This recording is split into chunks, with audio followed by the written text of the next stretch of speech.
Hello, I'm Rob Thomas, and welcome back to another edition of The Road Back, brought to you by Club and Resort Business, Club and Resort Chef, and the Club and Resort Chef Association. Today's edition of The Road Back is sponsored by PTE Golf. PTE stands for Professional Tournament Enhancements.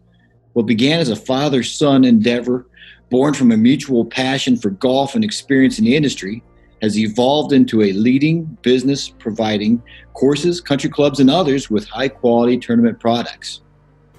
With over 20 originally designed products, PTE Golf has added Flagged to their lineup to help your tournament and facility look its best. Flagged is a GPS-based yardage measurement solution for your driving range. With Flagged, yardage is displayed on the range to each target without anyone measuring and changing out numbers on a board.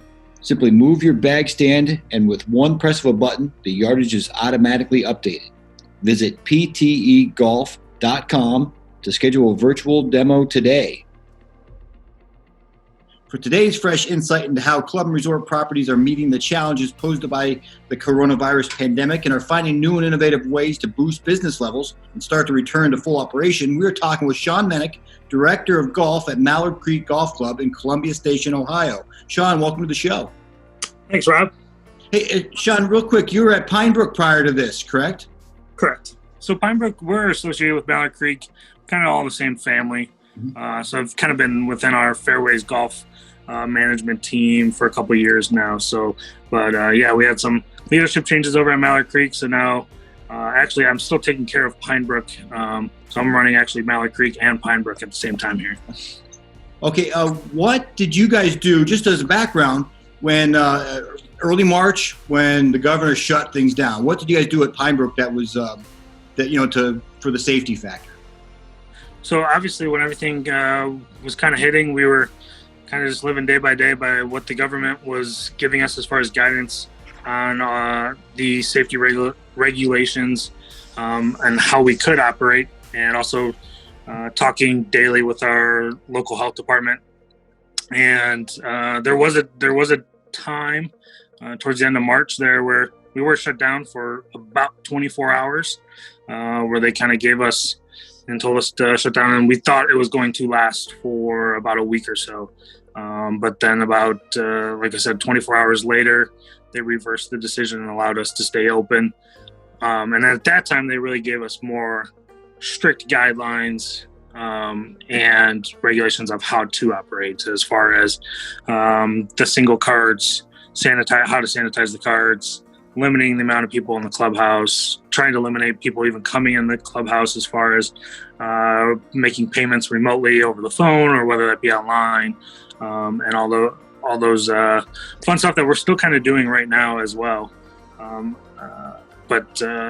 that's kind of how it all started, and we're kind of still in it as we speak. There's no rest either. And we just had our third baby boy a month ago. So we got 3 little ones running around and a newborn running around too. So. Oh my goodness. Hey, Well, since you guys are under the same umbrella, I imagine a lot was the same from one course to the next. But was there anything that when you got to Mallard Creek you implemented? No, not until probably recently in the last month. I think it was really difficult on our staff early on. From a customer service standpoint, the health board and the regulations were so strict, and our customers were still getting used to all those regulations and stuff like that. And trying to provide excellent customer service that our customers are normally accustomed to was a little bit different when we kind of had to turn into kind of like, for lack of a better term, coronavirus police, and had to make sure that they were abiding so we could stay in business. And not just us, but other local golf courses. We're all in this together as a golf industry, and we all want to make sure we're abiding by and making sure that we're all open and able to run our businesses.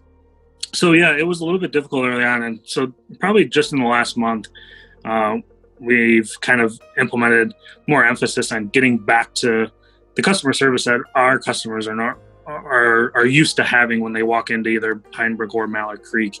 And I think it's been easier for our staff to provide that, because now our customers are used to what the regulations are as far as wearing a mask indoors and socially distancing and all that good stuff. So I would say, yeah, that's pretty much the main thing that's kind of been implemented over the last couple weeks here.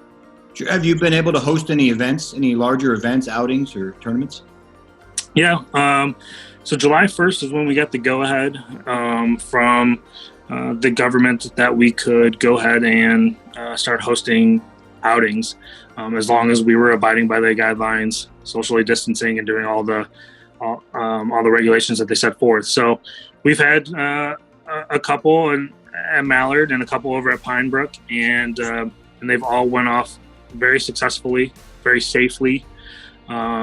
Everyone's wearing their mask indoors, and they're social distancing outdoors. We have 350 acres at Mallard Creek, so it's pretty easy to social distance and space out. In our pavilion areas, we've spaced out our picnic tables all 6 feet apart. We're limiting 6 people sitting at each table. So yeah, we're doing everything and probably going above and beyond what we should to make sure everyone's staying safe. That's fantastic. Well, I know that eventually, I don't know if we see the light at the end of the tunnel yet, but it's coming. Whether it's this fall, next spring, summer, God, I hope it's not just summer. But Right. Do you see anything carrying over from these new methods going forward once we're out of this pandemic? Anything that we're doing now that we're going to continue doing? Yeah, I think a good thing that really came out of this is really making tee times.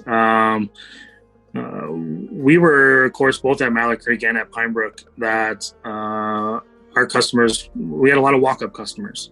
And early on in this pandemic, the local health department kind of told us that we need to know who's going to be at your facility and when they're at your facility. So tee times need to be required.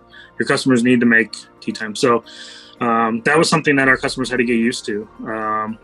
And I think it's a good thing going forward. We're able to manage our tee sheets a lot better. I feel like our pace of play is even better because we are doing a much better job of managing our tee sheets.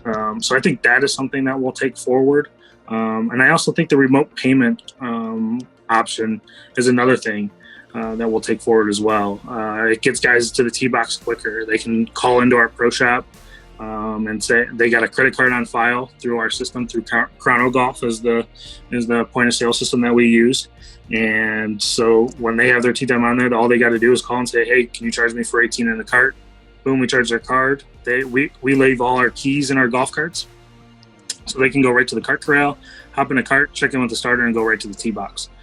Right now, it's a safety protocol as far as eliminating them from even coming in the clubhouse, so they can stay outside, socially distance, and go right to the tee box. But I think it is a great convenience factor going forward, especially for our league players and stuff like that, that they can just kind of call in or do it online, and they already have it prepaid, and they can just check in with the starter and head to the tee box. You started a job which is difficult under any circumstance, a new position during a pandemic. Mm-hmm. Next week, someone's going to start a new pro is going to come in someplace else. The week after that, there's going to be another director of golf someplace else starting a position. Any advice for those people? Yeah, I mean, obviously, in these circumstances, it's difficult, and none of us have been through this. I've never been through this. I'm still learning how to deal with a pandemic, running a business through a pandemic. My one main advice would be able to adapt to change and to be able to change your ways on a fly. You kind of got to run by the seat of your pants. We're all living this outside of the golf industry, just normal everyday life. The regulations are changing for all of us on an everyday basis. So it's kind of how we're running our business right now. We're adapting to what the local health officials tell us, and we're having to make those changes on a daily, weekly basis, basically. So just be flexible and hang on. Thank you, Sean. Thank you very much for your time, and congratulations on the new baby and the new position. Thank you for watching this episode of The Road Back, brought to you by Club and Resort Business, Club and Resort Chef, and the Club and Resort Chef Association. And thank you again to our sponsor, PTE Golf. If you have a great idea or success story you'd like to see featured on a future episode of The Road Back, please contact us at editor at clubandresortbusiness.com.